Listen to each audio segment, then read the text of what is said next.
서울의 번화한 거리, 그 소란스러움 속에서도 고요한 이태원 거리에 작은 카페, 경복 카페가 있었습니다. 그곳은 마치 동네 주민들에게 익숙한 휴식처와 같았습니다. 매일 아침이면 갓 볶은 커피 향과 손님들의 정겨운 이야기 소리가 어우러졌습니다. 아담한 카페에는 몇 개의 나무 테이블과 의자가 전부였지만 그곳만의 특별한 따뜻함이 있었습니다. 카페 주인 이미란 씨는 엄격하고 꼼꼼한 성격으로 유명했습니다. 뛰어난 커피 제조 솜씨로 많은 사람들의 사랑을 받았지만 때로는 냉정한 태도가 사람들을 긴장시키기도 했습니다. 어느 날 아침, 여느 때와 같이 컵과 접시에 부딪히는 소리와 잔잔한 음악이 카페를 채웠습니다. 손님들은 따뜻한 커피를 마시며 일상과 삶에 대한 이야기를 나누고 있었습니다. 그때 갑자기 문이 열리며 모두의 시선이 한 곳으로 향했습니다. 초라한 모습의 김철수 할아버지가 들어와 카페의 평화로운 분위기를 깨뜨렸습니다. 할아버지는 빛바랜 셔츠와 낡고 해진 신발을 신고 있었고 걸을 때마다 그의 힘겨움이 느껴졌습니다. 손에는 오래된 나무 지팡이를 들고 있었고 그의 떨리는 손이 그것을 꽉 쥐고 있었습니다. 할아버지는 카운터 앞에 서서 낯선 얼굴들을 바라보았습니다. 조용하지만 간절한 목소리로 물었습니다. 물 한 잔이랑 제일 싼 빵 하나 주시오. 이미란 씨는 할아버지를 위아래로 훑어보며 냉담한 눈빛으로 쳐다봤습니다. 잠시 침묵한 후 비웃으며 말했습니다. 여기는 자선단체가 아니에요. 할아버지, 싼 빵을 원하시면 시장에 가서 사세요. 테이블에서 수군거리는 소리가 들리기 시작했습니다. 한 무리의 젊은이들은 웃고 조롱하며 이런 말을 했습니다. 요즘 저런 이상한 사람들은 정말 많네.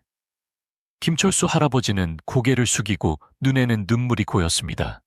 할아버지는 조용히 주머니에서 몇 개의 낡은 동전을 꺼내 카운터에 놓았습니다. 이것밖에 없소. 할아버지의 목소리가 떨렸습니다. 그러나 이미란 씨는 아무런 감정도 느끼지 못하고 고개를 저으며 동전을 옆으로 밀어냈습니다. 돈이 부족하네요. 다른 곳으로 가세요. 카페 한쪽 구석에서는 박수진 씨가 책을 읽고 있었습니다. 그녀는 깔끔한 정장을 입고 있었으며 자신감과 날카로움이 느껴졌습니다. 박수진 씨는 패션 업계에서 유명한 젊은 사업가였습니다. 그녀는 바쁜 일상을 시작하기 전 이 카페에 와서 잠시 휴식을 취하곤 했습니다. 박수진 씨의 시선이 김철수 할아버지에게 멈췄습니다.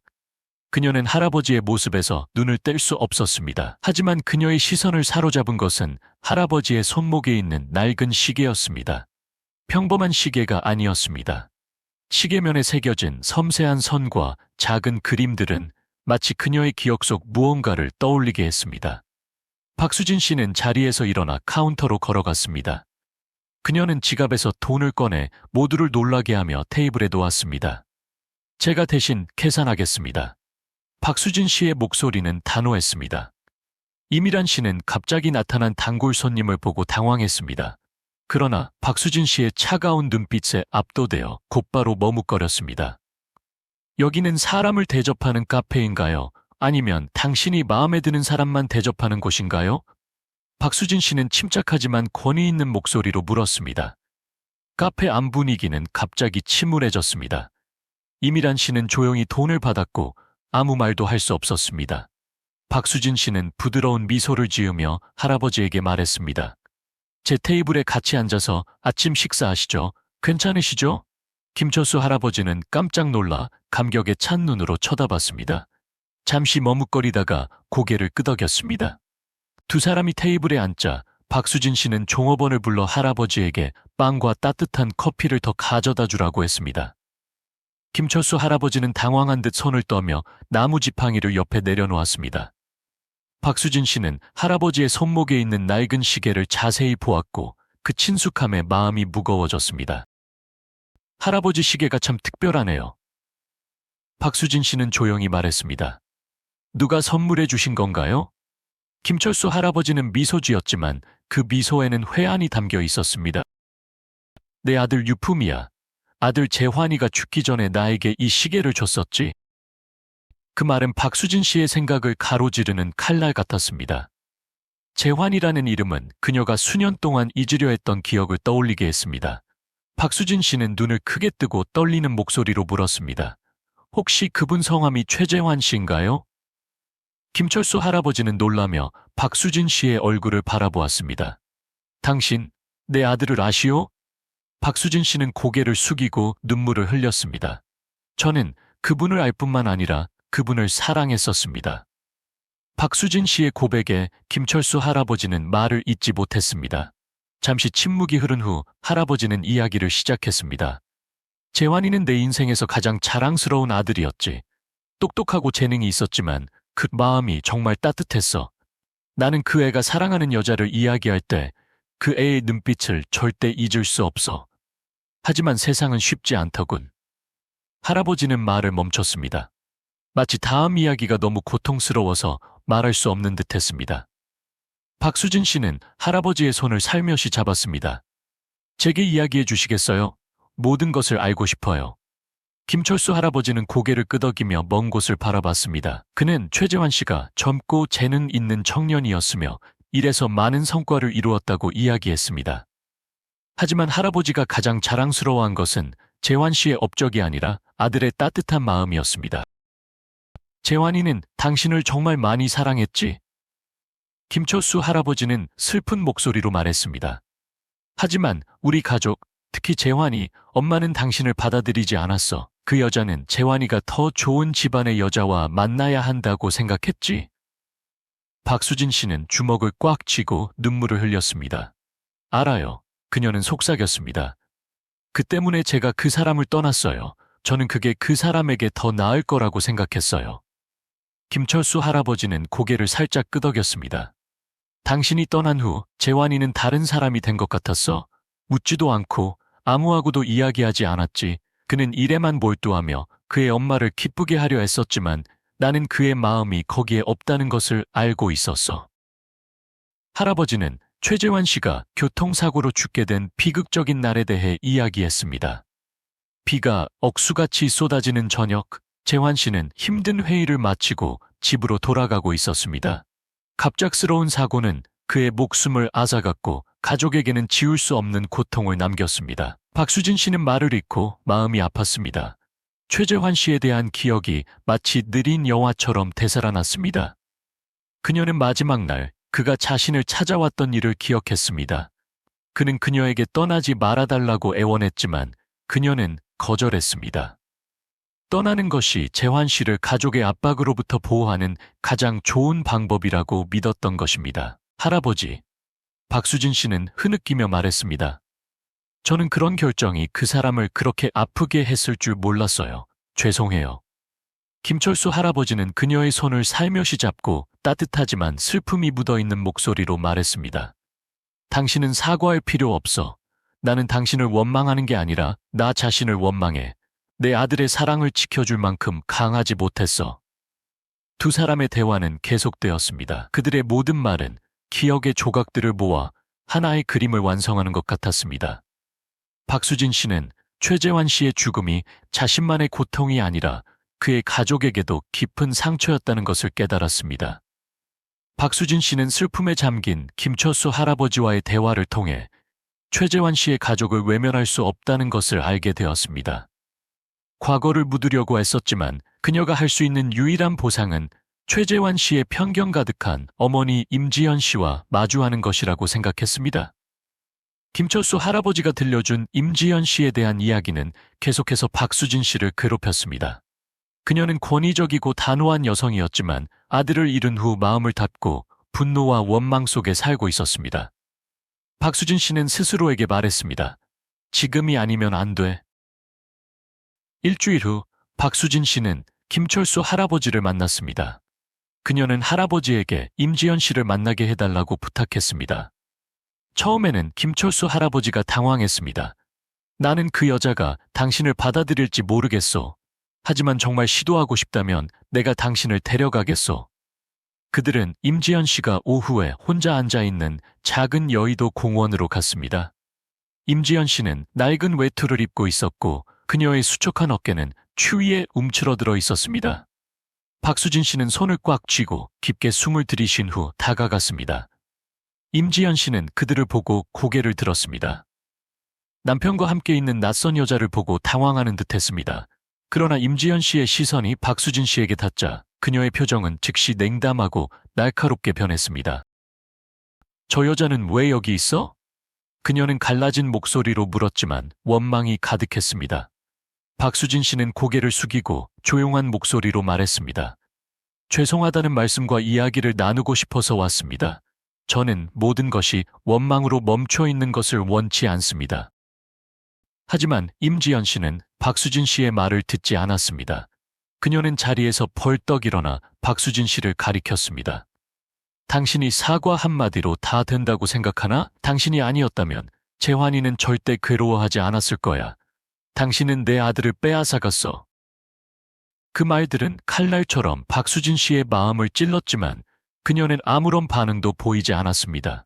그녀는 임지연 씨의 분노를 조용히 견뎠습니다. 그녀는 그 분노가 너무 오랫동안 마음속에 억눌려 있었다는 것을 알고 있었기 때문입니다. 강태현 씨가 끼어들어 진정시키려고 노력했습니다. 여보, 이제 그만해. 모든 것이 그 여자 잘못만은 아니잖아. 우리도 잘못했어. 만약 우리가 재환이의 사랑을 받아들였다면 아마 모든 것이 달라졌을 거야. 하지만 임지연 씨는 남편에게 고개를 돌려 분노에 찬 눈으로 바라보았습니다. 당신이 나에게 이런 말을 해줄 필요가 있다고 생각해? 당신은 재환이처럼 약해서 모든 것을 놓쳐버렸어. 박수진 씨는 떨리는 목소리지만 단호하게 말했습니다. 어머니, 저는 어머니께서 쉽게 용서하지 않으실 거라는 것을 알아요. 저는 여기 와서 변명하거나 요구할 것이 없습니다. 저는 저 또한 제가 가장 사랑하는 사람을 잃었다는 것을 말씀드리고 싶을 뿐입니다. 저는 과거를 바꿀 수 없지만 무언가를 보상하고 싶습니다. 박수진 씨의 말에 임지연 씨는 말을 멈췄습니다. 그녀는 박수진 씨를 오랫동안 쳐다보았습니다. 그녀의 눈에는 내면의 갈등이 비쳤습니다. 결국 그녀는 고개를 돌리고 작은 목소리로 말했습니다. 정말로 무언가를 하고 싶다면 해. 하지만 그게 당신의 잘못을 지울 수 있다고 생각하지 마. 그 만남 이후 박수진 씨는 최재환 씨의 가족에게 다가가고 도움을 주기 위해 끊임없이 노력했습니다. 그녀는 조용한 공간에서 강태현 씨와 임지연 씨가 새로운 삶을 시작할 수 있도록 파주 교회에 있는 작은 집을 찾았습니다. 처음에는 임지연 씨가 거절했습니다. 당신의 동정은 필요 없어. 하지만 박수진 씨는 끈기 있게 설명했습니다. 어머니, 이것은 저 때문이 아니에요. 재환이 때문이에요. 재환이는 어머니께서 계속 고통 속에 살고 계시는 것을 보고 싶어 하지 않을 거예요. 강태현 씨의 설득과 박수진 씨의 진심에 결국 임지연 씨도 새로운 집으로 이사하는 데 동의했습니다. 박수진 씨는 최재환 씨를 기억나게 하지만 너무 무겁지 않은 작은 물건들로 집을 꾸미는 데 시간을 보냈습니다. 점차 그들 사이의 분위기는 편안해졌습니다. 박수진 씨는 자주 그들을 방문하여 즐거운 이야기와 작은 선물을 가져다 주었습니다. 또한 그녀는 강태현 씨에게 집 뒤에 있는 작은 정원을 가꾸라고 격려했고 임지연 씨는 점차 마음을 열고 지역 자선 활동에 참여하기 시작했습니다. 몇 달 동안 강태현 씨와 임지연 씨와 함께한 후 박수진 씨는 최재환 씨를 기리기 위해 더 큰 일을 할 때가 되었다고 생각했습니다. 최재환 씨가 가난한 사람들의 삶을 바꾸고 싶어 했던 꿈을 생각해 보았을 때 장학금을 설립해야겠다는 생각이 번뜩 떠올랐습니다. 그녀는 즉시 계획을 세웠습니다. 자신의 사업을 통해 얻은 관계와 자원을 바탕으로 박수진 씨는 교육기관과 자원봉사 파트너에게 쉽게 연락할 수 있었습니다. 그녀는 최재환 장학금, 꿈을 펼쳐요라는 이름으로 장학금을 설립했습니다. 목표는 가난하지만 학업에서 뛰어난 학생들을 돕는 것이었습니다. 처음에는 강태현 씨가 이 아이디어를 듣고 매우 감동했지만 임지연 씨는 별로 흥미를 보이지 않았습니다. 추모, 재환이는 이미 죽었는데 무슨 추모가 필요해? 임지연 씨는 쓰디쓴 목소리로 말했습니다. 박수진 씨는 바로 반응하지 않았습니다. 그녀는 천천히 테이블 위에 손을 놓고 임지연 씨를 똑바로 바라보았습니다. 어머니의 심정을 이해해요. 하지만 이것은 우리를 위한 것이 아니라 재환이를 위한 거예요. 저는 재환이가 자신의 이름이 좋은 일과 연결된다면 행복해할 거라고 믿어요. 임지연 씨는 조용해졌습니다. 잠시 생각한 후 그녀는 고개를 끄덕였습니다. 그녀의 눈에는 여전히 당혹감이 남아 있었습니다. 그 일이 의미가 있다고 생각한다면 나는 막지 않겠어. 하지만 내가 참여할 수 있을지는 모르겠어. 장학금 프로젝트는 빠르게 진행되었습니다. 장학금 출시일 박수진 씨는 강태현 씨와 임지연 씨의 새 집에서 작은 기념식을 열었습니다. 이 행사는 지역사회와 지역 언론의 관심을 끌었습니다. 기념식에서 강태현 씨는 최재환 씨에 대해 그의 사랑과 이루지 못한 꿈에 대해 감동적인 연설을 했습니다. 임지연 씨는 처음에는 방 한쪽 구석에 조용히 앉아 있었지만 전시된 최재환 씨의 옛 사진들을 보고 눈물을 참을 수 없었습니다. 잠시 후 그녀는 자리에서 일어나 천천히 연설대로 향했습니다. 떨리는 목소리였지만 힘이 있었습니다. 재환이, 내 아들은 언젠가 큰 일을 하고 싶다고 말했었지. 나는 그를 이해하지 못했고 심지어 막기도 했었어. 하지만 이제 나는 내가 틀렸다는 것을 알아. 나는 박수진 씨에게 고마워. 그 덕분에 나는 내 아들을 더 잘 이해할 수 있게 되었어. 그가 더 이상 없더라도 말이야. 박수 소리가 방 안을 가득 채웠습니다. 임지연 씨의 말은 감사의 표현일 뿐만 아니라 그녀가 박수진 씨를 받아들이고 그들의 삶 속에서 박수진 씨의 존재를 받아들인다는 것을 보여주는 것이었습니다. 또한 그녀는 최재환 씨가 남긴 좋은 일을 위해 살아갈 것을 다짐하는 것이었습니다. 기념식이 끝난 후 강태현 씨와 임지연 씨의 삶은 완전히 바뀌었습니다. 그들은 더 이상 고통 속에 자신을 가두지 않고 장학금 활동에 참여하기 시작했습니다. 강태현 씨는 종종 학교에 가서 뛰어난 학생들을 만나 장학금을 수여했습니다. 임지연 씨는 처음에는 조금 꺼려했지만 점차 참여하기 시작했고 심지어 장학금을 받는 학생들에게 격려의 편지를 쓰기도 했습니다. 박수진 씨는 최재환 씨의 가족과 지역 사회를 연결하는 다리가 되었습니다. 그녀는 그들을 사회 활동에 자주 참여시켜 그들이 작은 일에서 기쁨을 찾을 수 있도록 도왔습니다. 어느 날 박수진 씨가 방문했을 때 임지연 씨가 갑자기 그녀를 불렀습니다. 수진아, 내가 너에게 많은 상처를 줬다는 것을 알아. 하지만 이제 나는 너를 딸처럼 생각한단다. 내가 어떻게 보상해야 할지 모르겠지만 고맙다. 박수진 씨는 말을 잇지 못하고 눈물을 글썽였습니다. 그녀는 임지연 씨의 손을 잡고 조용히 대답했습니다. 저는 어머니와 아버지가 평안하시길 바랄 뿐이에요. 재환이도 우리가 이렇게 지내는 것을 보면 미소 지을 거라고 믿어요. 주말 저녁, 은은한 햇살 아래에서 박수진 씨는 강태현 씨와 임지연 씨가 살고 있는 작은 집으로 운전해 갔습니다. 그녀의 손에는 흰 꽃 바구니와 간식 상자가 들려 있었습니다. 오늘 그녀는 큰 선물을 준비했습니다. 집에 들어가자 그녀는 강태현 씨가 뒤뜰에 있는 작은 정원을 가꾸고 있는 것을 보았습니다. 임지연 씨는 창가에 앉아 먼 곳을 바라보고 있었습니다. 박수진 씨는 미소 지으며 그들에게 인사했습니다. 오늘 특별한 계획이 있어요. 우리 모두 함께 재환이를 만나러 가요. 순간 공간은 조용해졌습니다. 임지연 씨는 망설이는 눈으로 박수진 씨를 바라보았습니다. 잠시 후 그녀는 고개를 끄덕였습니다. 이제 때가 된 것 같네. 그들은 함께 준비를 했습니다. 박수진 씨는 깨끗함과 평화를 상징하는 흰 꽃들을 조심스럽게 포장해서 차에 실었습니다. 묘지로 가는 길에 아무도 말을 하지 않았지만 그들의 존재 자체가 서로에게 위로가 되었습니다. 최재환 씨의 묘 앞에 섰을 때 아무도 감정을 억누를 수 없었습니다. 단순한 비석에는 그의 이름과 그가 좋아했던 명언이 새겨져 있었습니다. 내일이 마지막인 것처럼 살라. 임지연 씨는 무릎을 꿇고 비석에 손을 얹으며 눈물을 흘렸습니다. 재환아, 엄마가 미안하다. 지난 몇 년 동안 엄마의 고집이 너를 힘들게 했어. 하지만 이제 엄마는 알았어. 네가 사랑한 사람은 정말 좋은 사람이었어. 엄마는 너를 위해 잘 살 것을 약속할게. 강태현 씨는 꽃다발을 무덤에 놓으며 눈시울을 붉혔습니다. 아들아, 우리는 너를 이해하는데 너무 많은 시간을 허비했어. 하지만 이제 우리는 네가 바라는 것을 하며 살아갈게. 안심하렴. 박수진 씨는 조용히 서서 비석을 바라보며 마음속에 담아둔 말들을 전하려 애썼습니다. 재환 씨, 저는 당신이 어디선가 편안하게 있기를 바라요. 당신을 고통 속에서가 아니라 우리가 만들어낸 좋은 일들 속에서 영원히 기억할게요. 평화로운 순간이 흐르고 바람이 나무들을 스치는 소리가 마치 최재환 씨가 그들을 용서하고 편안해졌다는 답처럼 들렸습니다. 방문 후 가족 모두는 한결 가벼워진 기분으로 돌아왔지만 박수진 씨에게는 다른 놀라움이 남아 있었습니다. 며칠 후 그녀는 젊은 청년을 데리고 강태현 씨와 임지연 씨의 집을 방문했습니다. 청년은 하얀 셔츠를 입고 있었고 그의 미소는 밝고 눈빛은 빛났습니다. 이 친구는 제 아들 한태민이에요. 박수진 씨는 감격에 겨워 목소리가 떨렸습니다. 저는 이 아이가 가족에 대해, 부모님에 대해, 그리고 최재환 씨에 대해 알기를 바라요. 강태현 씨와 임지연 씨는 모두 깜짝 놀랐습니다. 임지연 씨는 한태민 씨를 오랫동안 바라보며 깊은 감동에 젖어 눈물을 글썽였습니다. 재환이랑 너무 똑같아. 그녀는 흐느끼며 말했습니다. 눈, 미소, 모든 게 재환이 그대로야.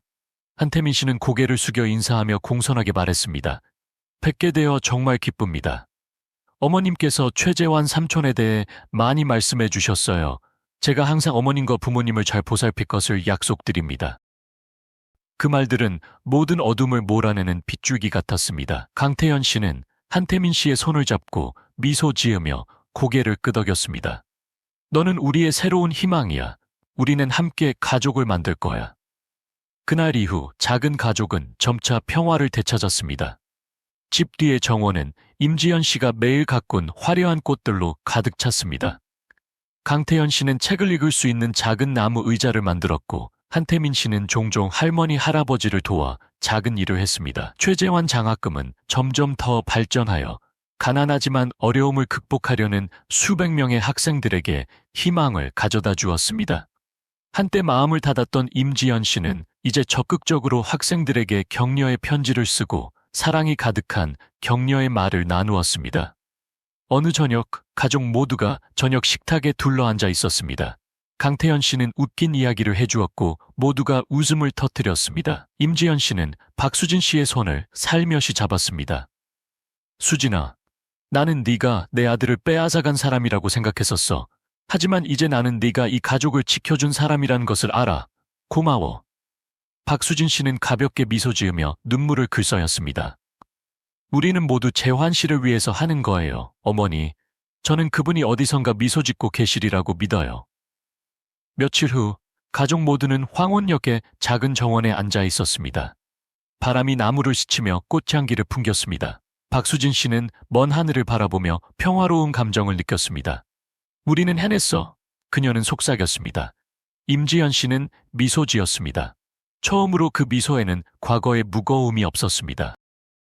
그래, 우리는 해냈어. 가족의 웃음소리가 바람을 타고 퍼져나갔습니다. 그 웃음소리는 아무리 큰 상실을 겪더라도 사랑, 용서, 그리고 희망을 통해 행복을 다시 찾을 수 있다는 메시지를 전달한다.